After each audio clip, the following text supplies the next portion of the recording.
original.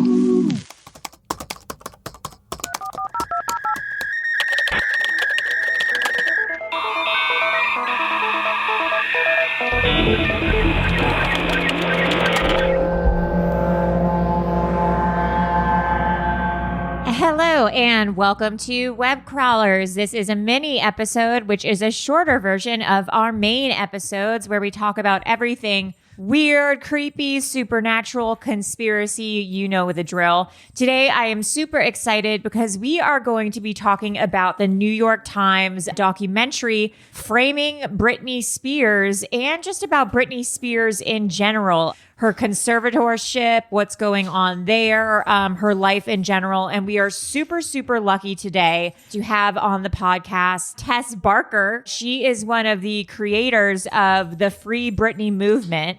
And she is host of the Britney's Instagram podcast. And how it all started was she and Babs Gray. They also have another podcast called Lady to Lady. They started getting interested in Britney Spears. They started looking at her Instagram account and kind of analyzing it. And then that got them into her conservatorship. And then they decided to start this Free Britney movement, which obviously really took off within the last few years. So they were featured in the documentary also. So we're going to talk to her today about everything. For anyone who hasn't watched the documentary yet, it's really interesting. You guys should all watch it.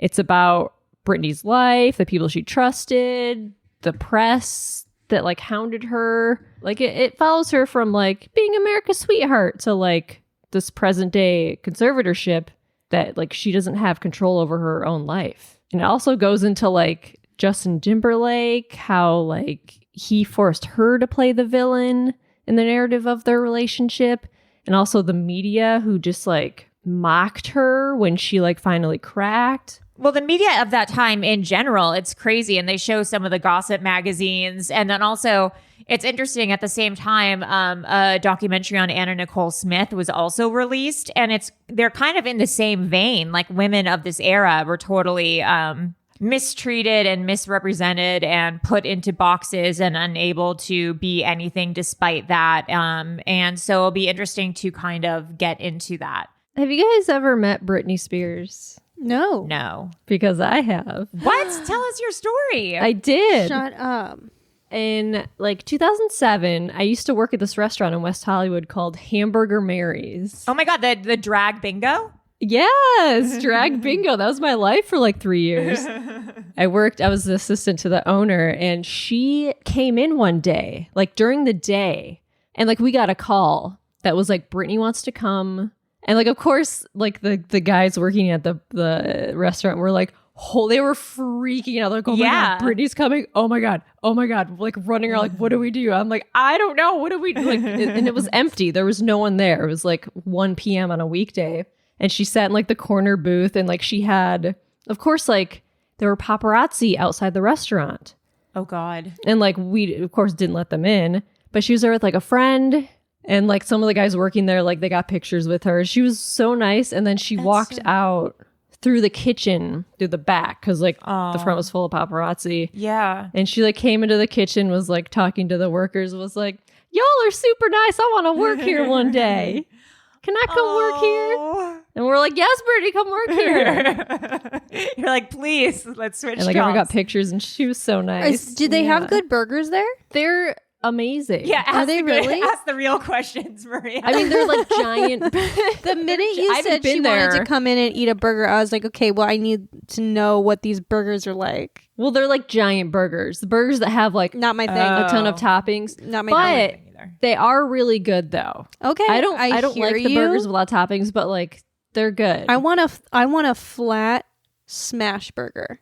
I want a burger. Yes. I know. They're good though. What kind of fries did you guys serve there? Were they like a thick fry or a thin fry? They were in between, but they had really good seasoning on them. Okay. Oh, well, that's important. So they were pretty good. That's good. The papas were good. Papas fritas? Yeah, that's what we had to yell to the kitchen staff when they wanted more fries. Mas papas, por favor. Wow. And that's my Britney story, and I'm sticking to it. So we can just do like a basic, what's a conservatorship? It's a court case where a judge appoints a responsible person or like an organization to care for another adult who cannot care for himself or herself or manage their own finances. And since February 2008, Britney was put under a temporary psychiatric hold in Los Angeles. And then her father and attorney were granted a temporary, and then it turned into permanent conservatorship over her money, her home, her business, everything. And the order's been in place ever since.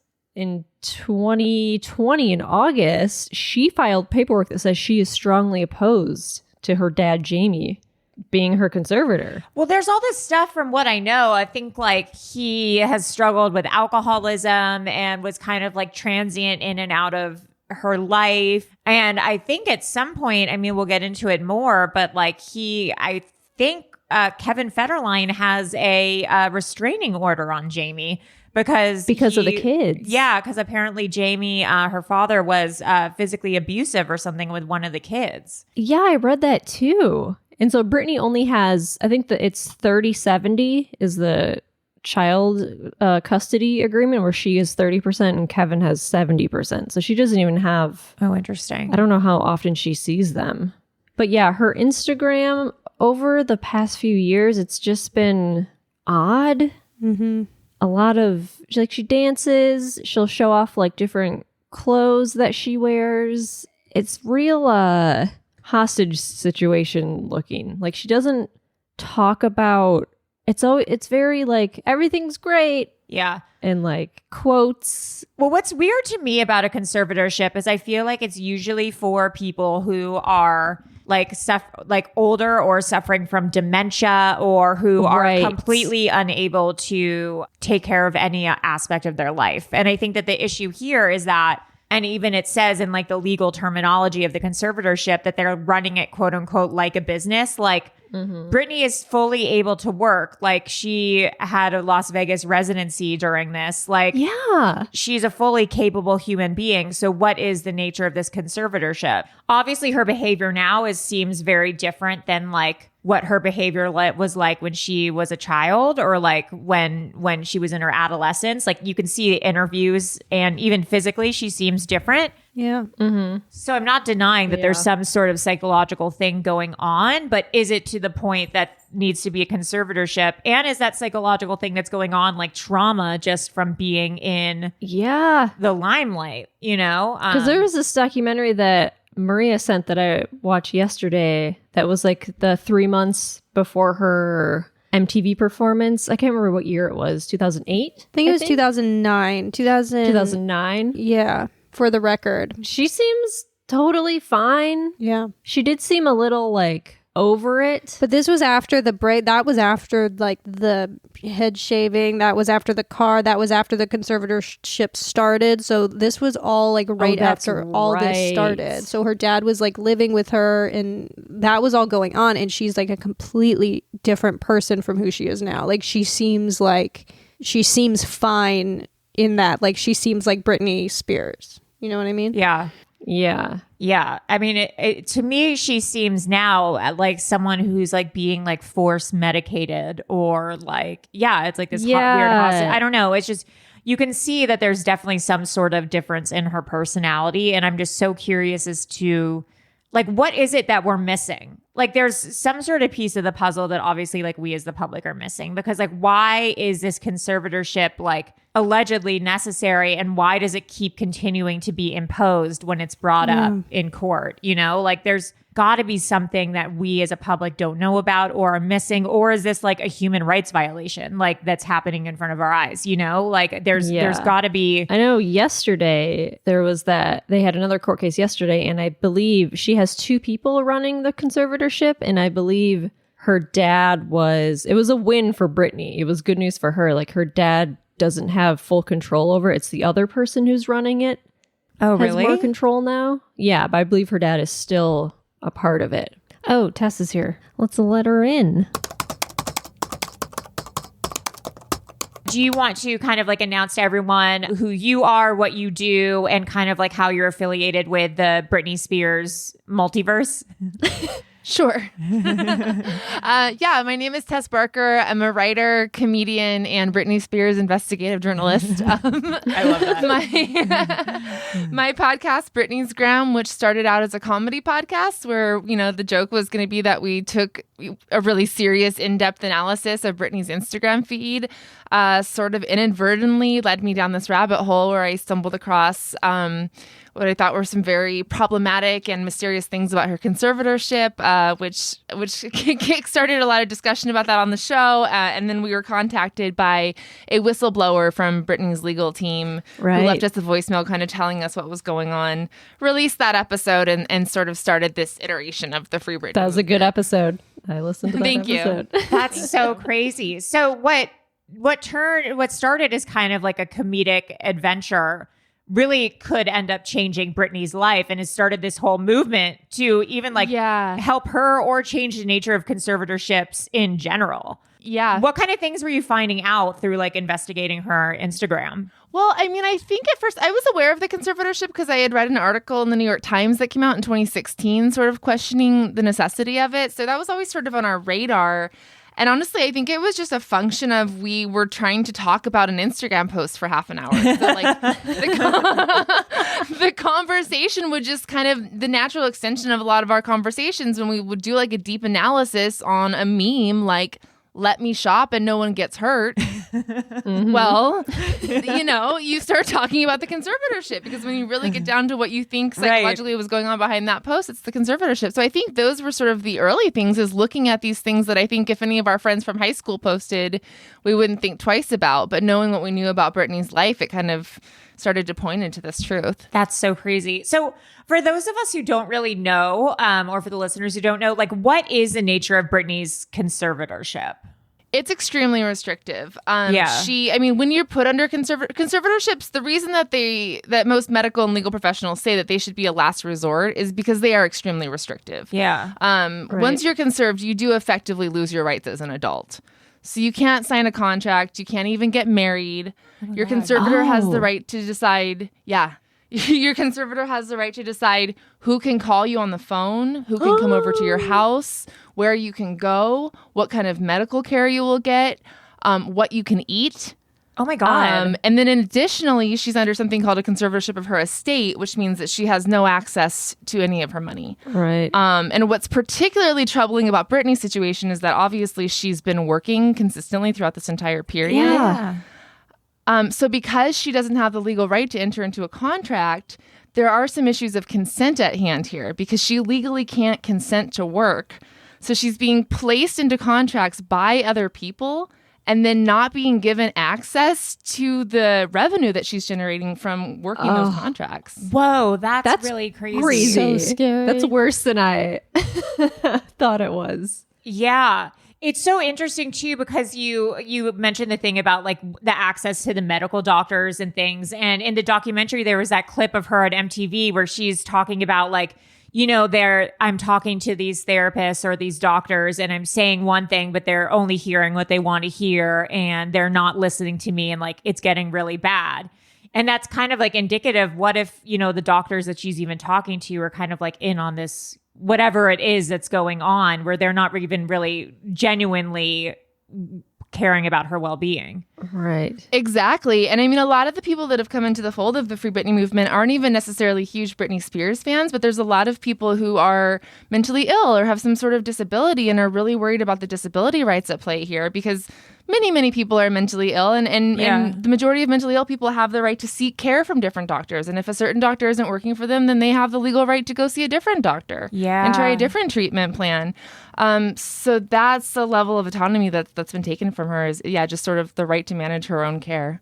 What was the thing that made it so they were able to get her on a conservatorship? Because it doesn't seem like even the behavior that she, displayed. Well, she was admitted to the psychiatric hospital in 2008, I believe. Right. And then, but she seemed okay after that, right? On the For the Record documentary and everything, she seemed okay. Yeah. So it's just weird to me that she would be placed in something like this. Absolutely. The whole situation under which she was conserved is very questionable to me. It's very bizarre. It's no secret that Britney Spears was the story of her demise, as I think the documentary illustrated so beautifully, was the story at the forefront of the national conscious at the time. So I think I always think that in mind when I think about how she was conserved, because it's like the doctor that saw her had been reading the Us Weekly covers for the past year. The judge who had the case was also living in that morass. So I think that was part of it. And one thing that I've learned in my reporting is that to get someone conserved, you have to have a doctor sign something called a Declaration of Incapacity. But that only needs to be signed at the onset of the conservatorship. That's not something that has to be renewed every year. So she could be like kind of, you know, at a psychiatric hospital or having like sort of a mental breakdown, and where she's like, she can't care for herself because like she just kind of broke. But then like if she gets better, she's still stuck. And that's kind of, yeah, that makes sense. So the legal system assumes that the caregiver is going to want to be giving that conserved person as much autonomy as possible. Right. And ostensibly, her court-appointed counsel should have been trying to get her out of the conservatorship this entire time for that exact reason. But there's a huge conflict of interest because all of those people are getting paid to keep her in this conservatorship. Right. So it's kind of like, who does this benefit? In the documentary, they have her lawyer who they said they wouldn't even show him the documents. Like, do you guys remember that? Like, what could be in those documents where it would show like, because he kept saying like, oh, you know, I haven't seen the documents, so I don't know what I don't know. Obviously the judge has something in her person where it's like, oh, Britney should still be in this. Well, again, though, that capacity document, she would only have one that was filed like back in 2008. Oh, interesting. Okay.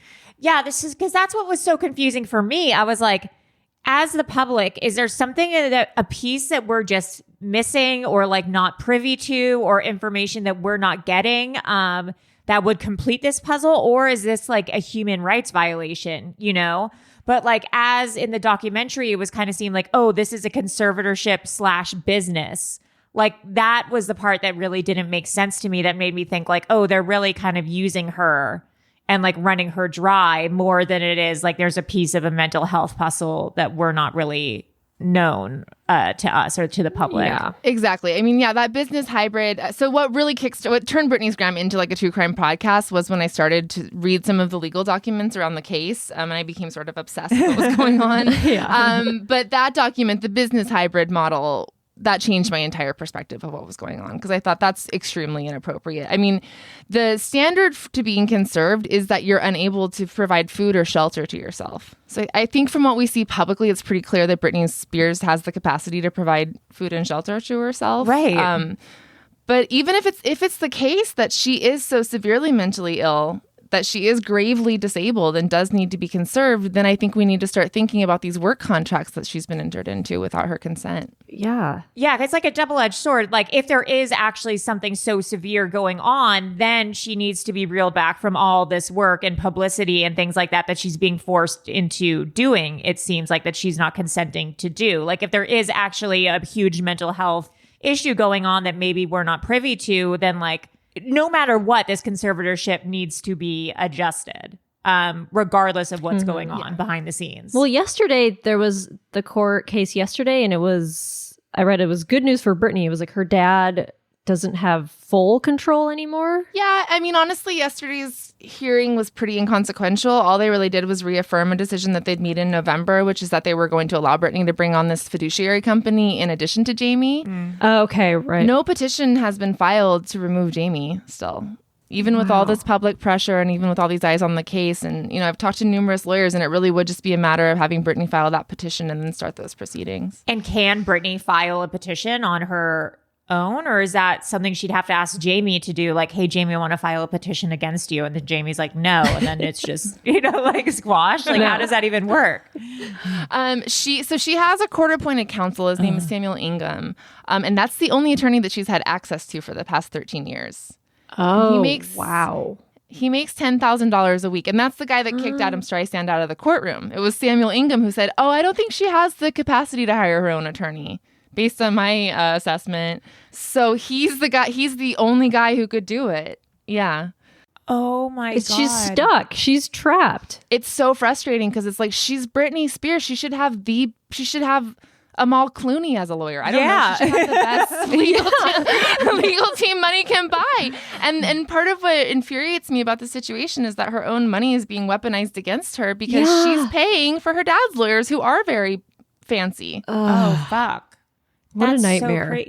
So what are next steps for people who want to like inform themselves or get involved with this movement or just educate themselves on what's going on here in general? Yeah, I mean, there's some really good resources available out there. There's an account called Free Britney LA that puts out really good stuff in terms of advocacy and letters that you can write to legislators, because this really is a systemic issue. It's not something that just affects Britney. We really do need probate reform in our courts. There's an attorney named Lisa McCarley, a probate attorney who's very vocal about, who's been very vocal about probate reform and who's got some really good resources on her website too. But I would just encourage people to write letters to the attorney general, write letters to your legislator.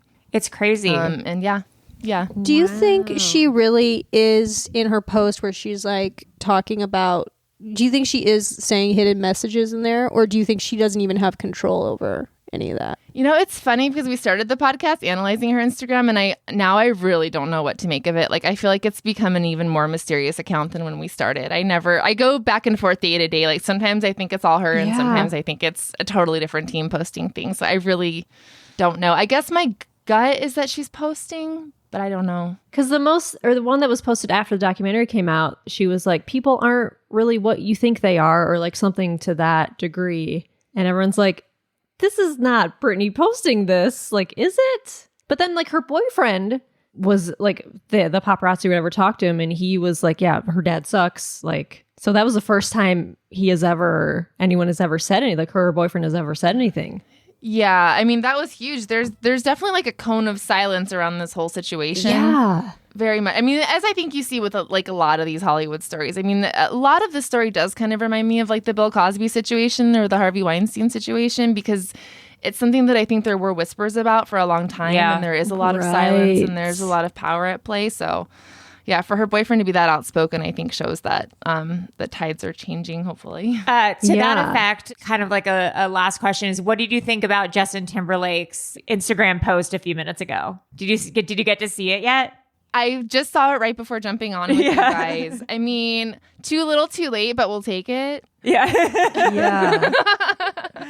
Yeah, I am not. I thought it's like, I don't want to like, this isn't a drag Justin Timberlake podcast, but I think it's like unspecific and so generalized. Just like, I'm sorry if I took advantage of like the opportunities I was afforded, instead of being like, this is what I did, and I am sorry for specifically doing those things. Exactly. And I mean, Janet and Britney did both need to be apologized to, but say specifically why you're sorry to each of them individually. They deserve that. Totally. 100%. Well, this has been crazy illuminating. Do you guys have any, Maria or Melissa, any more questions? Well, I mean, I'm sure we have like 1,000. No, congrats to you and Babs are doing a Stitcher Free Britney whole other podcast. Oh yes, tell us about that. Awesome. Yeah, so for the past like 6 to 8 months, we've been working on a documentary series for Stitcher Witness Docs, and it's going to be a 10-part serialized story about this show. So we're really excited. The team over there is really cool. And do you know when that's going to come out? We're hoping for early summer, so probably like late May, early June, but we don't have a firm launch date yet. Awesome, cool. So all of our tens of listeners, make sure to look for that. we could get you 5 more listeners to that. Amazing. Well, thank you so much, Tess. Where can people find the Instagram or find you online, or Lady to Lady and all that kind of stuff? Yeah, my personal Twitter is Testify Barker. My comedy podcast that is just a comedy podcast is Lady to Lady Comedy. And then Britney's Gram, you can find her if you're interested in that. We're on Twitter and Instagram as just at Britney's Gram. Awesome. Thank you so much. Really appreciate it. And congratulations. And thank you for all like the work you're doing in this sector. It's so awesome. Oh, thanks, guys.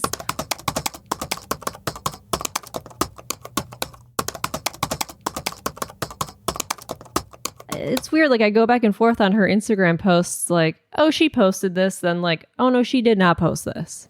Right. It's weird. It's really devastating. To see the way she was, 10 years ago to the way and maybe it's just the way she's presenting herself. I mean, maybe she's not like that when a camera's not on her, but it does seem like she's so stiff and like just not there, and that makes me well, you very, can even very sad. see it's like her face, like it's like her makeup, or just like her speech patterns. Like there is something going on. And I don't know if that's the effect of medication or like, she's always like, when she's talking to the camera and she's not dancing, she's always like rocking back and forth, and she feels, and it sounds like she's out of breath, or like she's talking quickly, like, hey guys, I just wanted to say hi, and it's like, what? She seems nervous. I don't know, but then like some posts she'll seem totally fine. The Instagram is weird. She posts a lot of the same photos several times in a row. And then, like, she'll wear a shirt, and then she'll, like, put 10 different filters on it. Yeah. But then post it, like, days apart. Yeah. I think there is something obviously mentally going on. If it's to the point that she needs a conservatorship, I don't know. If she, like Tess was saying, if she is so debilitatingly mentally unwell, she should not be having to do Vegas shows every night and all this kind of stuff. And then if she is well enough to do that, she shouldn't be under such a strict conservatorship that other people are deciding what she eats and who she talks to, That's, and it sucks that she's just like, she can't get out of it because her money is paying for her dad to have these lawyers. And she is just like a court-appointed attorney. It's crazy. Yeah, she's stuck. Like, how does she even get out of it? How does she even get like a new lawyer? Like, she can't, because she can't legally... Well, she tried to get one, I guess, and then her court-appointed lawyer said she's not mentally fit to have her own lawyer. Right. So, yeah, it's really... Everyone's getting paid. They're all making money off of her, and it's so fucked up. Yeah, so it's like, what's the conspiracy here? Like, what's the part that we're, as a public, missing? And I think that's like what Tess and people are trying to really figure out. So if you have any ideas, Maria, what are you going to say? Oh, I was going to say, if you want to learn more about Britney, there's another Erios show that's all about Britney called We Need to Talk About Britney. And oh, yeah. What were you going to... Yeah, you had some tea. You had some tea to tell us. There is... I can't say it on this podcast because it's going to be coming out on Jen's podcast in the next week or so. So she's going to be talking to some really, really cool people. So like who? Like, can you just say at least who it is, or like... They're people that were very close to Britney. So she's talking to people with firsthand experiences. If you go back and listen, she's done interviews with Lance Bass, Mandy Moore, Nikki DeLoach, who was on Mickey Mouse Club with Britney. So she and Jen's a huge Britney fan. So she's just like always trying to get to the bottom of what's going on here. So yeah, go check it out. And the new season's going to be coming out soon. Wow, can't wait for that. And where can you find that? And what is it called? Say it one more time. We need to talk about Britney. Oh my God. Pickles is wearing her sweater and it's so funny. She has a sweater? Yeah, Pickles. Aww. I'll send you a picture, but it's an Argyle sweater. It's an Argyle sweater. Oh my God. It's called We Need to Talk About Britney. It's on Erios. You can find it on an Apple Podcast, Spotify, anywhere you listen. And so if you have any of your own theories, or like want to let us know what you think, or have any experience with this kind of stuff, please let us know, because we're really interested in it now. And I'll have to admit, like, I've kind of done a 180 on this. At first, like a few years ago, I think I literally was like, everyone leave her alone. Obviously there's something wrong with her. Like, she needs to be under a conservatorship. Like just stay out of her business. Way. And now, after watching that documentary and like informing myself a little bit more, I'm like, okay, there's something going on here that just isn't right. Something's fishy. I'm happy to have kind of been illuminated to that. She's a slave. Yeah. For her dad. For her dad. Melissa, where can people reach us? You can email us at webcrawlerspod@gmail.com. Okay, guys. I am Allie. What's that song? She's so lucky. Womanizer. I'm Allie Womanizer Siegel. Womanizer. I'm Melissa. I'm a slave to no one. Stetton. Nice. And I'm Maria Britney Spears Blasucci. Clever as hell. All right. Great. Bye, guys. Bye.